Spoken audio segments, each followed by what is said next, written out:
안녕하십니까. 한국환경공단 대기환경처 유해대기부 오인철입니다.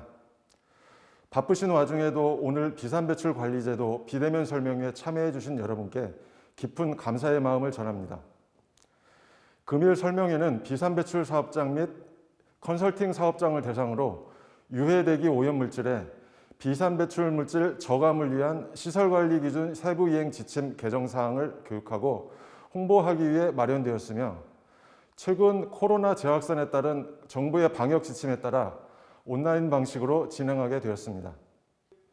잘 아시는 것처럼 환경부에서는 대기환경보전법 재개정을 통해 굴뚝의 시설공정에서 비산 배출되어 인체 유해성뿐만 아니라 오존이나 미세먼지를 유발하는 유해대기 오염물질을 저감하는 정책을 추진 중에 있습니다. 환경부 산하기관인 저희 공단에서는 비산배출관리제도 시행 초기부터 사업장에서 원활하게 제도를 이행할 수 있도록 비산배출시설 기술지원, 제도 교육을 위한 설명회, 정기점검 홍보를 지속적으로 수행하고 있습니다. 금일 설명회를 통해 참석하신 여러분의 비산배출관리제도 전반에 이해도를 높이는 유익하고 알찬 시간이 되시기를 바랍니다. 다시 한번 참석해 주신 모든 분들께 진심으로 감사드립니다. 안녕하십니까. 한국환경공단 유해대기부 김은영 과장입니다. 2022년도도 역시 코로나로 인해서 비대면으로 비산배출관리제도 설명회를 진행하게 되었습니다. 조만간 대면으로 다시 설명드릴 수 있게 되길 기대하며 이렇게 많은 분들이 관심 가져주셔서 진심으로 감사드립니다.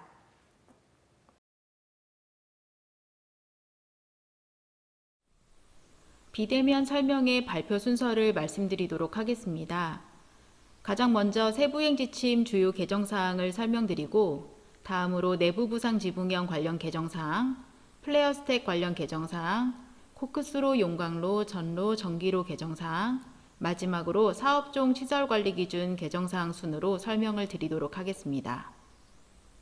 그리고 공단 김소진 대리가 최초 및 연간 점검 보고서 작성법에 대해서 안내해 드리도록 하겠습니다.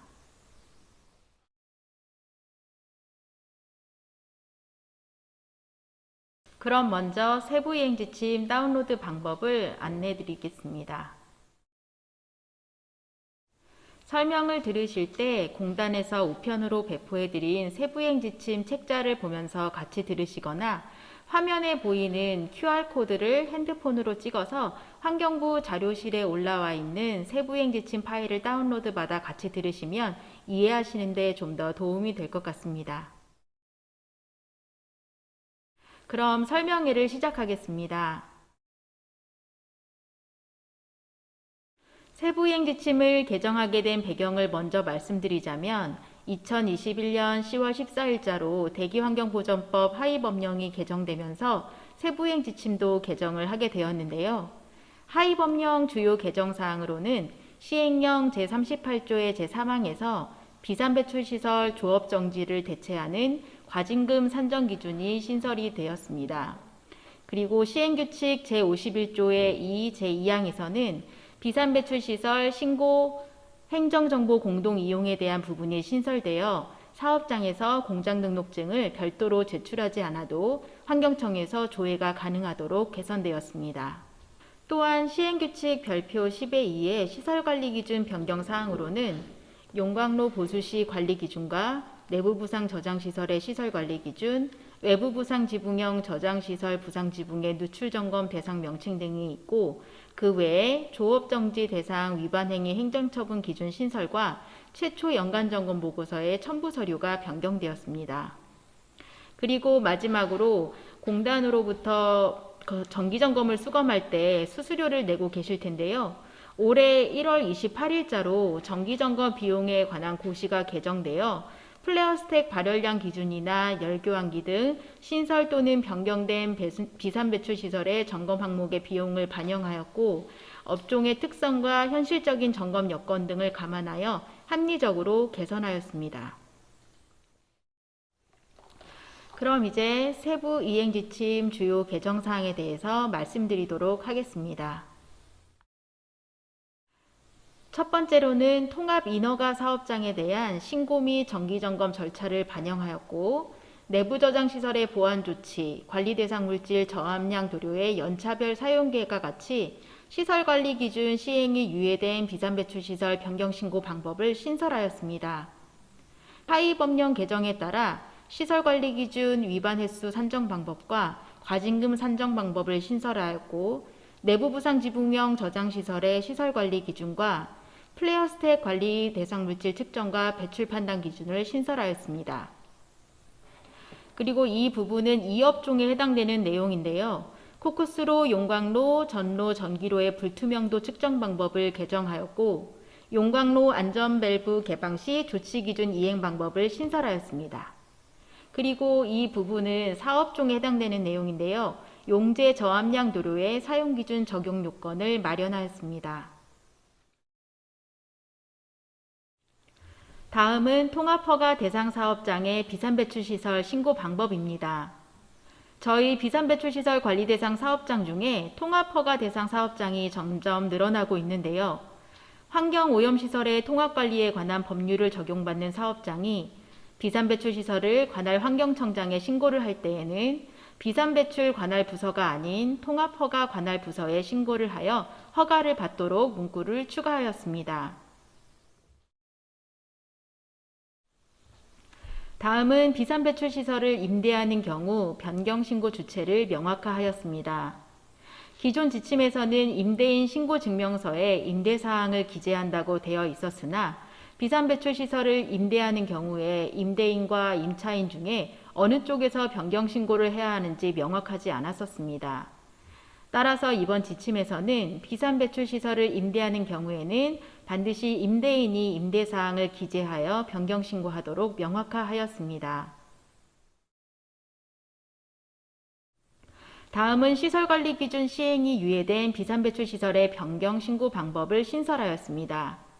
작년에 하위 법령이 개정될 때 내부 부상 지붕형 저장시설은 2025년도까지 연차별로 배출가스 처리시설을 설치하거나 부상 지붕을 보완 조치하도록 되었는데요.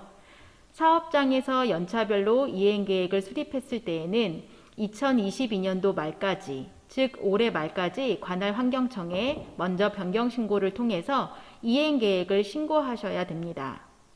그리고 관리계획서에는 실제 설치 내역을 기재하여 신고하셔야 합니다.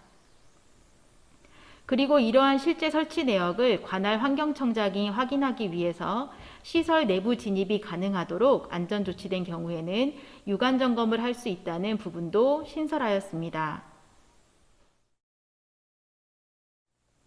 다음은 사업종의 옥내 도장시설과 야외 도장시설에 관련된 내용인데요.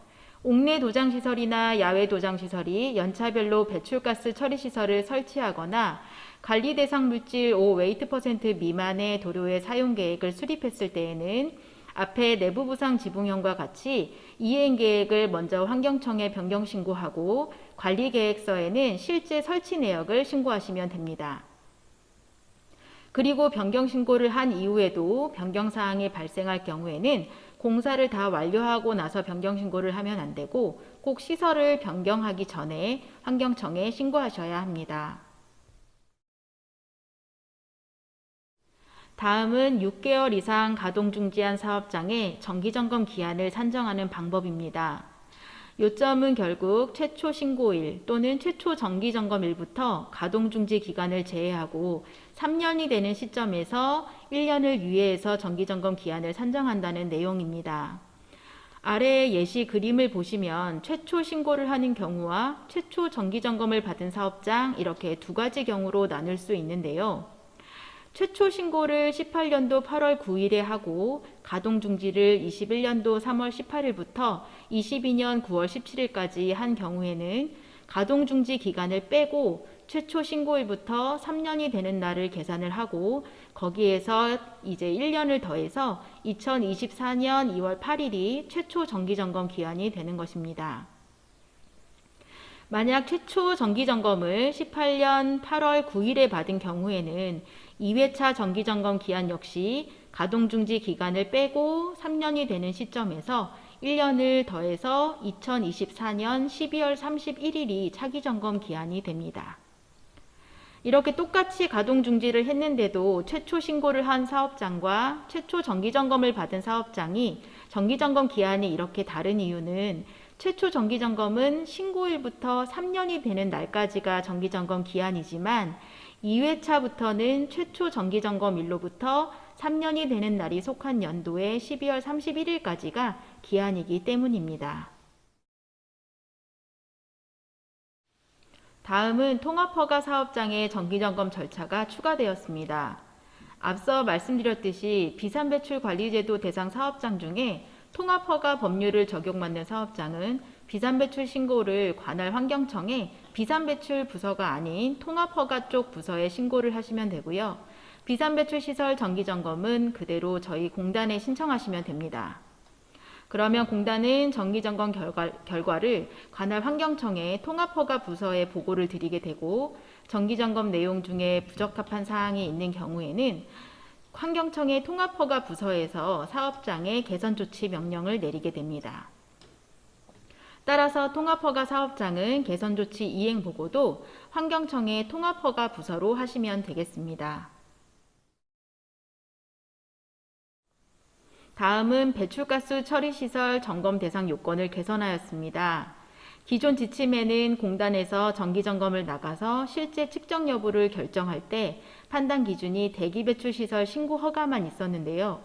이번에 지침을 개정하면서 통합관리에 관한 법률도 추가를 했습니다. 따라서 유기물질의 경우에는 비산배출에서는 총 탄화수소를 1업종은 50ppm, 3업종은 100ppm을 적용받고 있는데요. 이 기준이 대기배출시설 신고 허가나 통합관리에 관한 법률에 따라 적용되는 총 탄화수소 기준보다 강화된 경우에만 저희 공단이 실제 측정을 하고 무기물질하고 금속물질 같은 경우에는 대기배출시설 신고 허가나 통합관리에 관한 법률은 적용받지 않는 경우에만 저희 공단이 실제로 점검을 할 때 측정해서 확인할 예정입니다. 다음은 시설관리 기준 위반 횟수 산정 방법 개선 및 과징금 산정 방법 신설입니다. 기존의 지침에서는 정기점검에 대한 미준수 사항을 일반 기준, 기록 기준, 보고 기준, 시설 기준, 관리 기준에 대해서 적용한다고 분류를 해놨었는데 실제로 정기점검에서 동일한 미준수 사항을 이렇게 분류해서 판단하지 않기 때문에 이 부분을 삭제하였습니다.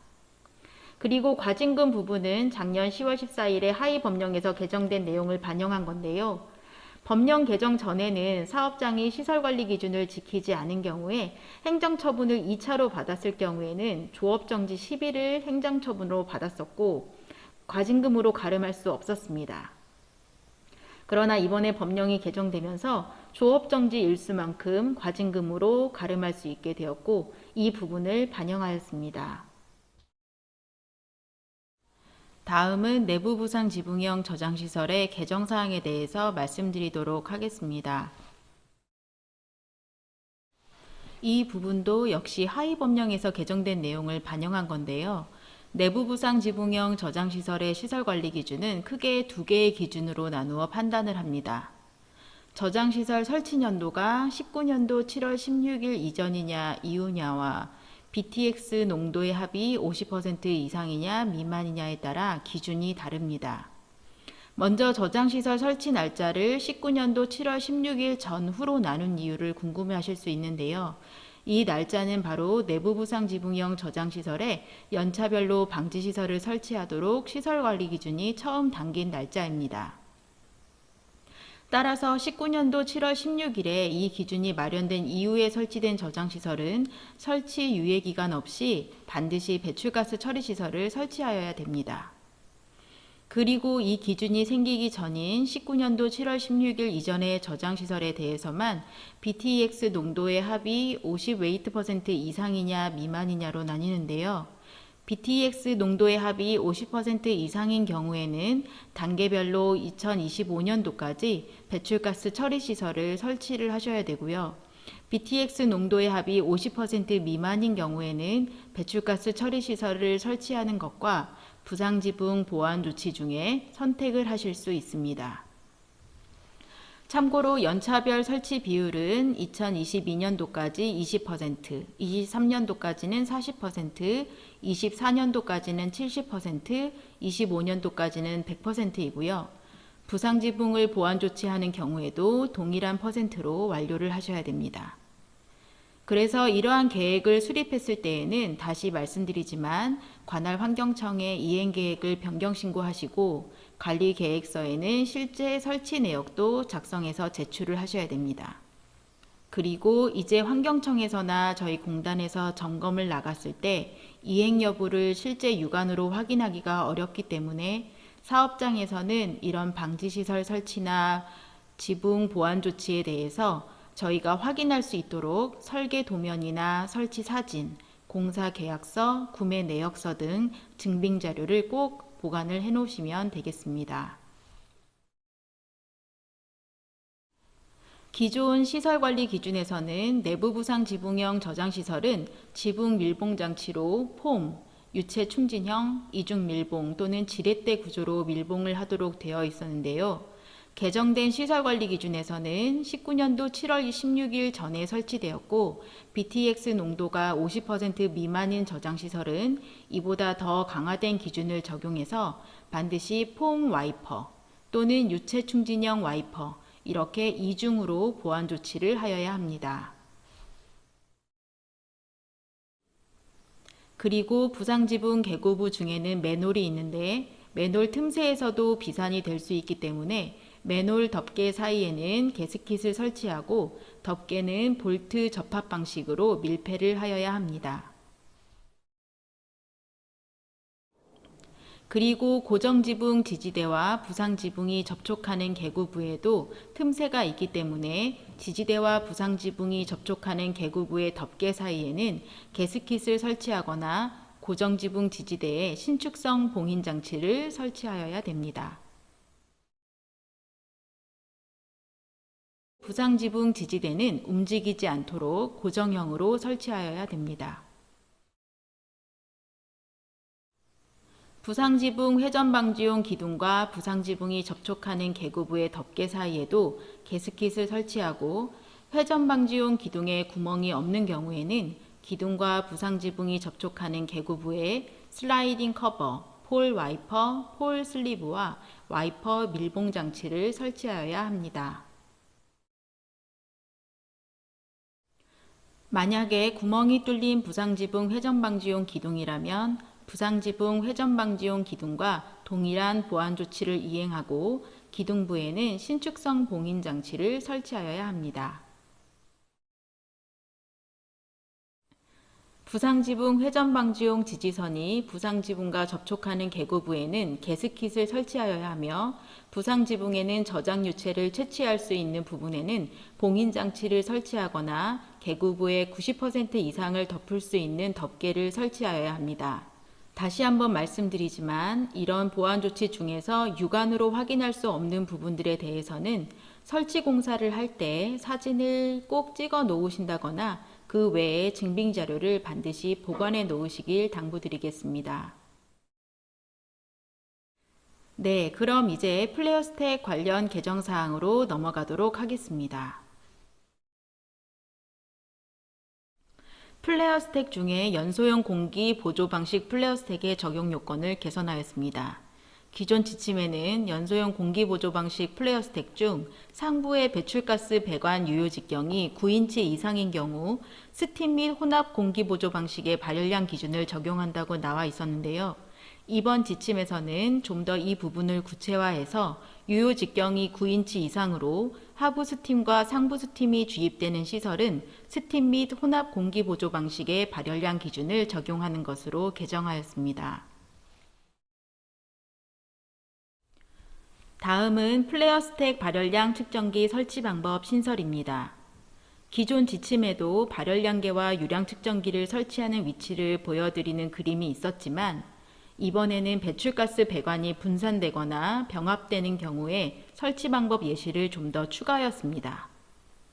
아래 그림에서 첫 번째 그림은 노가웃 드럼에서 하나의 배관이 나와서 여러 개의 배관으로 분산되어 각각의 플레어 스택으로 배출가스가 들어가는 경우 발열량 측정기는 반드시 노가웃 드럼 후단에 하나의 배관에 설치를 하여야 되고 유량 측정기는 플레어 스택으로 가는 각각의 배관에 설치하면 됩니다.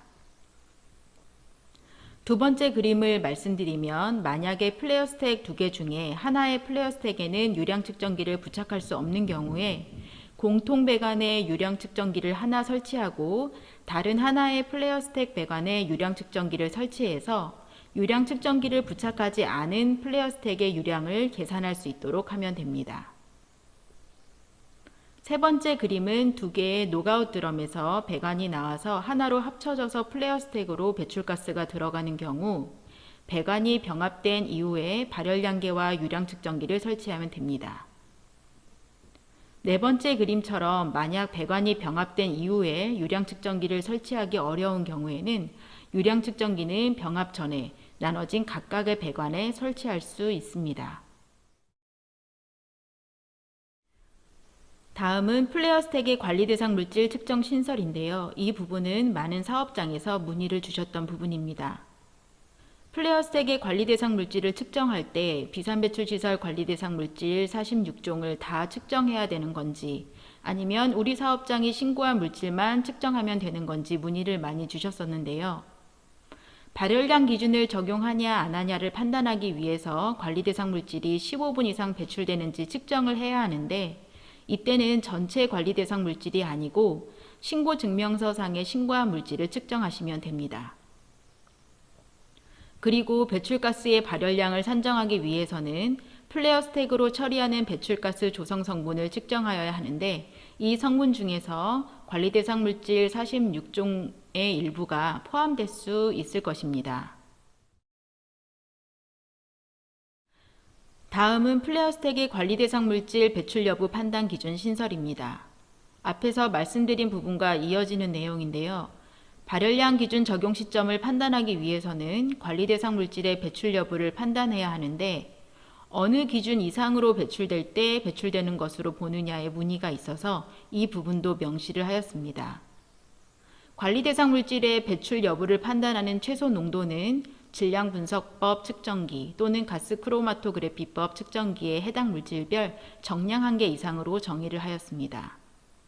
이 기준은 미국의 EPA를 참고하였는데요. 정량 한계는 측정기 검출 한계의 10배를 하면 되겠습니다. 이번에는 이 업종에 해당되는 내용입니다. 코크스로, 용광로, 전로, 전기로 관련 개정사항에 대해서 말씀드리도록 하겠습니다. 이번에 개정된 지침에서는 플레어 스택의 정의를 신설하였습니다. 코크스로, 용광로, 전로에서 나오는 가스가 저장시설로 이송 중에 배출될 때 연소 처리하는 시설로 정의를 하였는데요. 이번에 이렇게 플레어 스택의 정의를 명확하게 한 이유는 발열량 기준 때문입니다. 브리더 밸브와 같은 시설은 발열량 기준을 적용하지 않기 때문에 좀 더 브리더 밸브와 플레어 스택의 부분을 명확하게 하기 위해서 정의를 신설하였습니다. 다음은 코크스로 비산먼지 불투명도 측정 방법 개선입니다.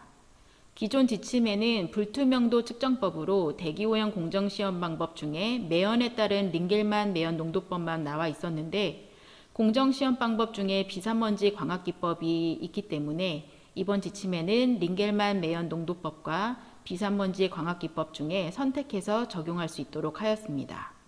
비산먼지 광학기법을 적용할 경우에는 코크스로가 전체 닫힌 상태 평시에는 간헐적 측정 방법을 사용하고 코크스를 인출할 때에는 연속 측정 방법에 따라 측정하도록 하였습니다. 불투명도는 코크스가 인출될 때 비산이 많이 되기 때문에 코크스 인출 차량이 확인되는 위치에서 측정하여야 됩니다. 코크스로 불투명도 측정 자료는 측정 일자와 측정 대상, 다음에 측정 위치, 측정 업체명, 측정자, 측정 방법, 측정 시간, 측정 결과 등을 포함하여 기록을 하여야 되고 이에 추가로 비산먼지 광학기법에 따라 측정을 한 경우에는 배경사진과 측정사진 파일명, 측정 위치도 방위 등을 포함하여서 기록하여 보관하시면 되겠습니다. 용광로 안전밸브 개방 시 조치 기준 이행 방법 신설입니다. 용광로 보수를 위해 안전밸브를 열어서 대기로 배출가스를 배출하는 경우에는 정기보수 계획을 환경청장에게 서면으로 제출하여야 합니다. 그리고 안전밸브 개방 시간은 일출 이후 일몰 전이어야 하고 예측하지 못한 가동중지 상황이라던가 일조 시간이 짧은 동절기, 용광로, 내벽, 내화물 보수 작업 등과 같은 사유로 개방 시간을 준수하기 어려운 경우에는 사전에 환경청장과 협의해서 다르게 정하실 수 있습니다. 그리고 안전밸브를 개방해서 가스를 배출하는 경우에는 개방 시점부터 20분 동안 불투명도를 측정해서 불투명도가 20%를 초과하지 않도록 하여야 됩니다. 일단 안전밸브 배출가스 불투명도는 개방 시점부터 30분 이상 측정을 하여야 하고 그 중에 개방 시점부터 20분 동안 불투명도가 20%를 초과하지 않아야 합니다. 만약에 안전 또는 공정관리를 위해 개방시간 준수가 어려워서 환경청장과 사전에 협의한 경우에는 일출 이전에 안전밸브를 개방하는 경우에는 불투명도 측정을 제외할 수 있습니다. 그리고 폐쇄회로 텔레비전 또는 카메라를 촬영해서 영상 기록을 보관해야 하는데 용광로 누출, 보조설비 누출, 연료 및 원료 장입설비 이상, 용광로 주상 및 출선구 밀폐 불가, 안전밸브 고장 시, 정전, 송풍기 고장, 개수 후 시험 운전 기간 등 환경청장이 인정하는 경우에는 이러한 불투명도 기준이나 측정 촬영 기준을 적용하지 않을 수 있습니다. 용광로, 전로, 전기로 비산먼지 불투명도 측정 방법 개선입니다. 이 부분도 역시 기존에는 이제 링겔만 매연 논독법을 측정하도록 되어 있었는데 이번 지침을 개정하면서 비산먼지 광학기법과 링겔만 매연 농도법 중에 선택해서 측정할 수 있도록 하였습니다.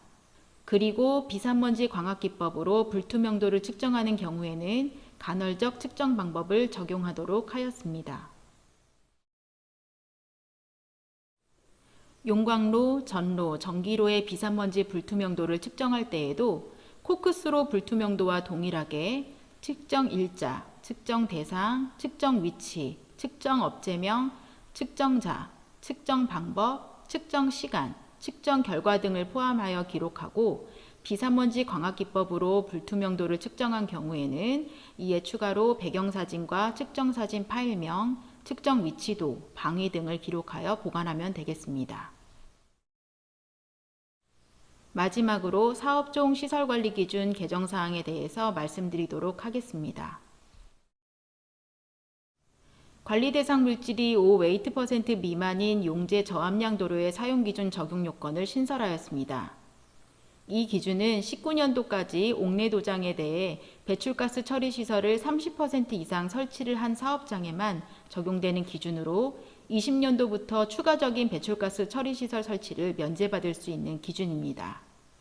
그래서 이 부분에 대해서 이번 지침을 개정하면서 이제 명시를 하였고요. 그래서 이것을 표로 정리를 해보았습니다.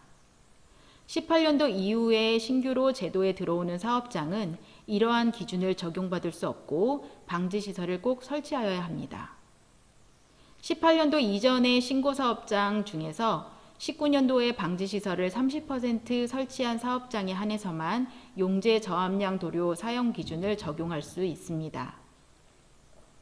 여기에 해당되는 사업장은 20년도 말까지 용재 저함량 도료 사용량과 연도별 사용 계획을 환경청에 신고를 하셔야 됩니다.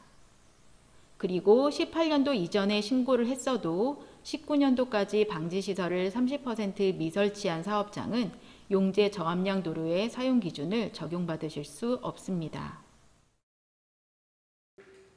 네, 그럼 시설관리 기준 발표를 마치겠습니다. 지금까지 시설관리 기준 설명을 경청해 주셔서 감사합니다.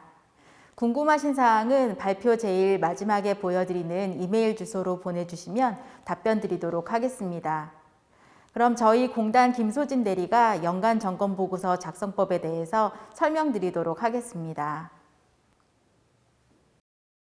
안녕하십니까. 최초 및 연간 점검 보고서 작성법 안내 발표를 맡은 한국환경공단 유해대기부의 김소진 대리입니다. 지금부터 발표 시작하겠습니다.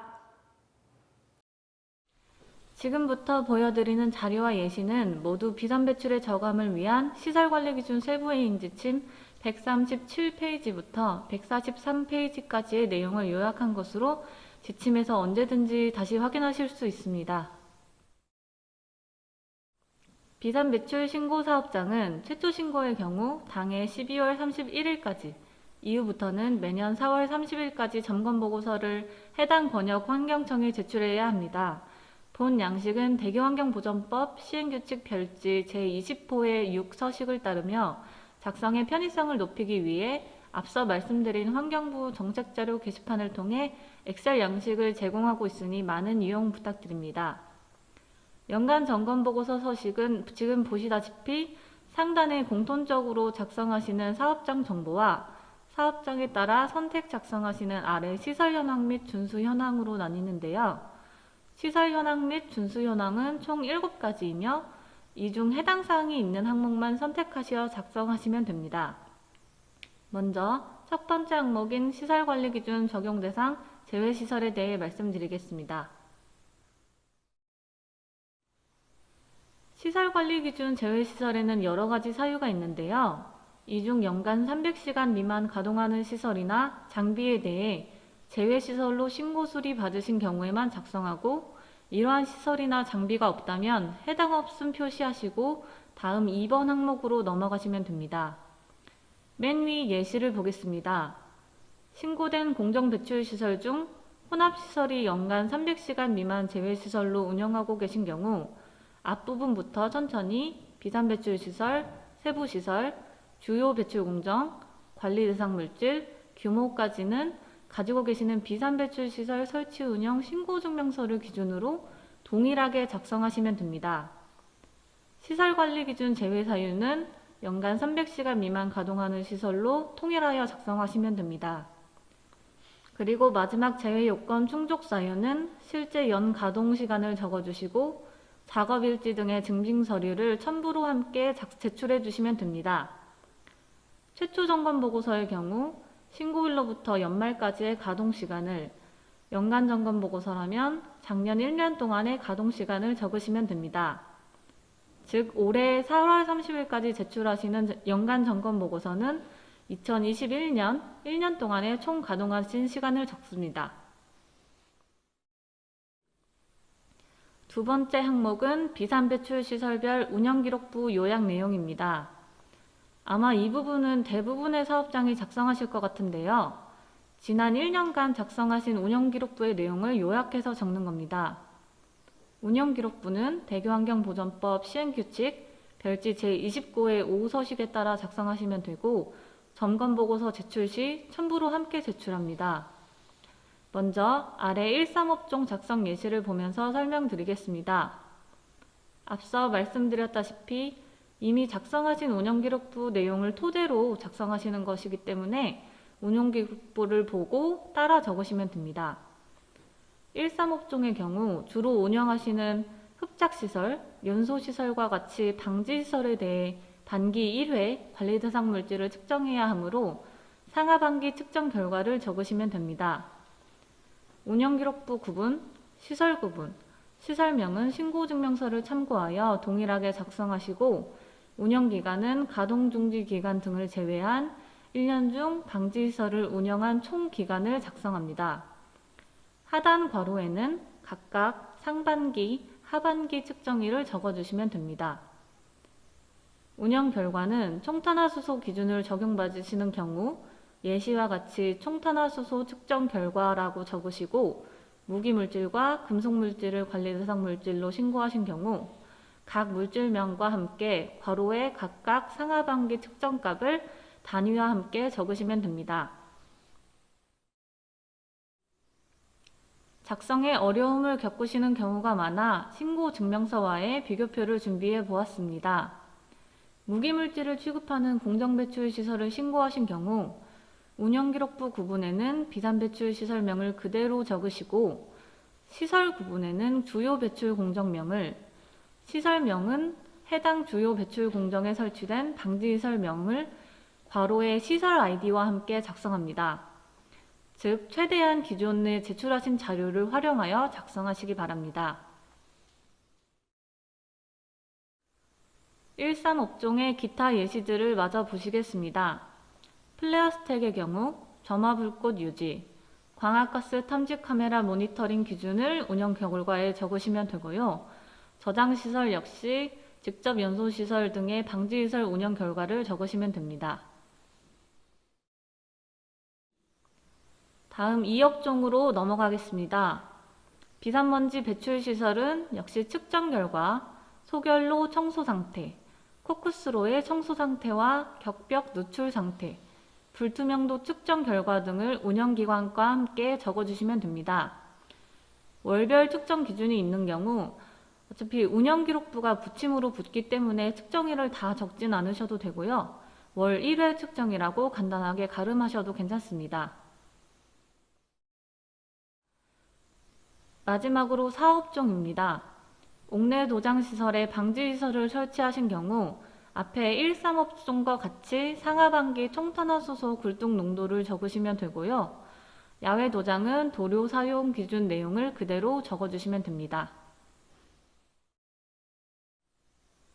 세 번째 항목은 결함 발생 및 조치 사항에 대한 운영기록부 작성 내용입니다.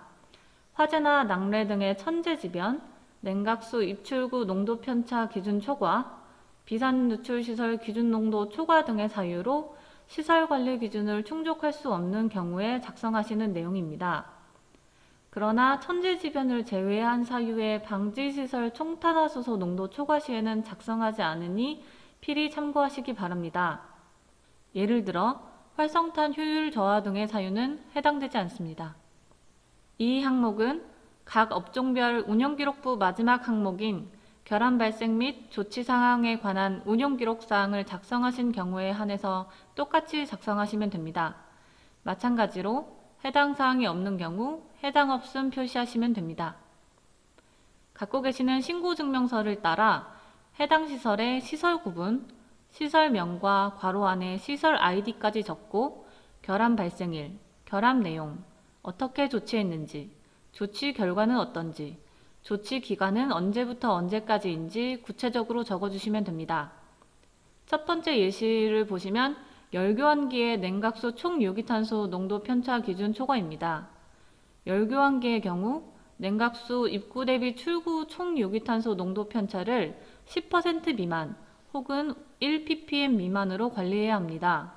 만약 초과했을 경우 해당 일을 결함 발생일로 적고 결함 내용에 기준 초과 내용을 적습니다. 시설 보수 등을 통해 결함을 조치한 내용을 적고 TOC 재측정 결과를 작성해야 합니다. 마지막으로 조치 기간과 재측정 결과, 기준을 준수하였음을 확인한 재확인 날짜를 적으시면 됩니다. 두 번째 예시는 비산 누출 시설입니다.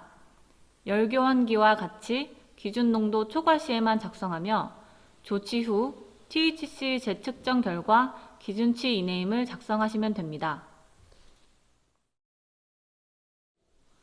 네 번째 항목은 비산 누출 시설 누출 점검 결과 요약입니다. 신고 증명서상에 신고된 비산 누출 시설이 있는 경우에만 작성하시고 없는 경우 해당 없음 표시해 주시면 됩니다. 맨 앞에 시설 구분은 신고 증명서를 보시고 해당 누출 시설이 포함된 시설의 비산 배출 시설명을 적고 괄호 안에는 세부 시설을 적으시면 됩니다. 시설 수는 고소 난해, 밀폐형 펌프 등의 누출 점검 면제 시설을 포함한 전체 개소수를 적으시면 됩니다. 그 옆에 누출 점검 면제 시설 수를 적고 누출 시설 수는 연 1회 측정하는 비산 누출 시설 측정 결과를 토대로 기준 농도를 시설이 있는 경우 그 개수를 작성합니다. 그리고 전체 시설수 대비 누출 시설수를 나누어 누출율을 작성합니다. 만약 누출 시설이나 면제 시설이 없는 경우 바 처리하시면 됩니다.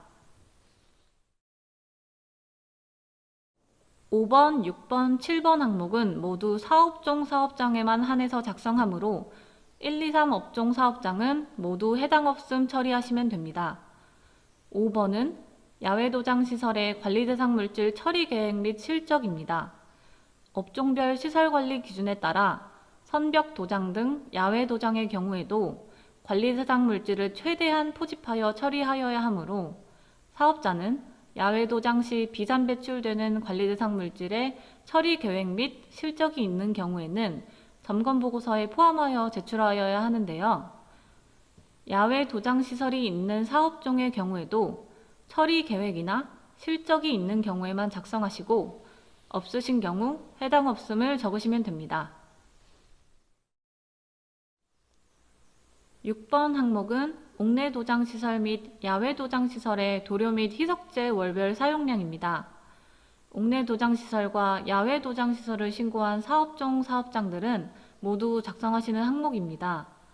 월 구분은 해당 월을 적고 시설 구분은 신고 증명서상의 주요 배출 공정명과 괄호 안에 시설 아이디를 적으시면 되고요. 도료는 방호도료와 방청도료 등을 구분하여 적고 희석제는 희석제라고 적으시면 됩니다. 그 옆으로는 해당 제품명과 월별 사용량을 킬로그램 단위로 적습니다.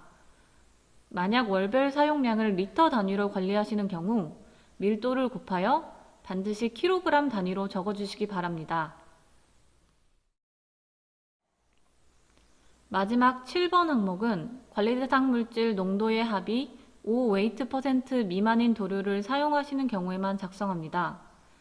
휘발성 유기화합물의 연간 배출량과 저감량을 적는 건데요. 아래 예시를 보면서 설명드리겠습니다.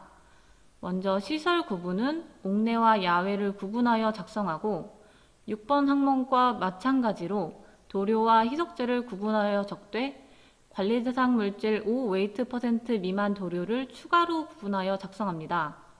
제품명은 해당 제품명을 적되 5웨이트% 미만 도료의 경우 동일 제조사, 동일 기능을 가지는 관리 대상 물질 5웨이트% 이상 도료 제품명을 함께 작성합니다. 나중에 저감량을 계산하기 위해 꼭 필요한 과정입니다. 연간 사용량은 도료 및 희석제의 연간 사용량을 리터 단위로 작성합니다. 그리고 국립환경과학원의 도료 중 휘발성 유기화합물의 함유량 산정 방법, 용기 표시 사항 등에 관한 고시 내용에 따른 휘발성 유기화합물 함유량을 그램 퍼 리터 단위로 적습니다. 마지막 열에 휘발성 유기화합물 연간 배출량과 저감량을 계산하기 위해서는 몇 가지 조건이 추가로 필요한데요.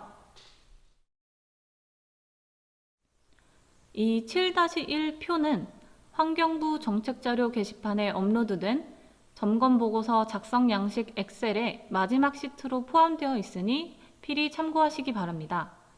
먼저 휘발성 유기화합물 연간 배출량을 계산해 보겠습니다.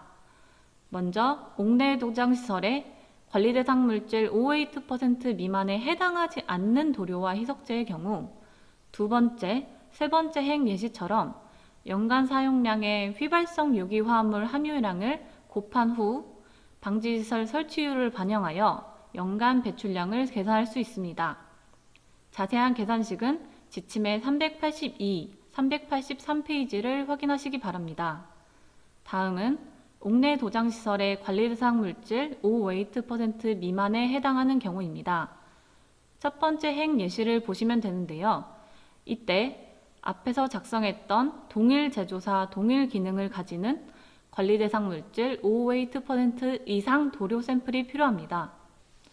이 도료의 제품명과 SVR, 희석제 혼합 비율, 그리고 해당 연도의 방지시설 설치 의무 비율을 퍼센트 단위로 적으시면 오른쪽에서 두 번째 1 및 2에 따른 휘발성 유기화합물 배출량이 자동으로 계산됩니다.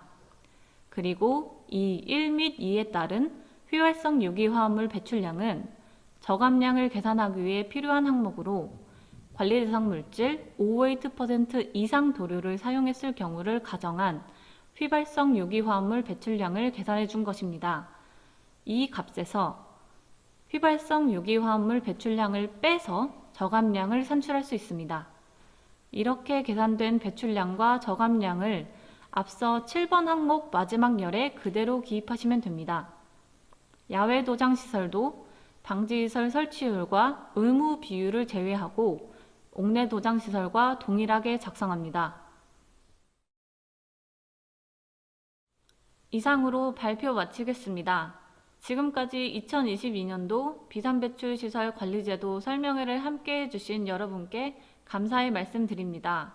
본 설명회와 관련하여 질문이 있으신 경우 아래 메일로 보내주시면 답변 드리도록 하겠습니다.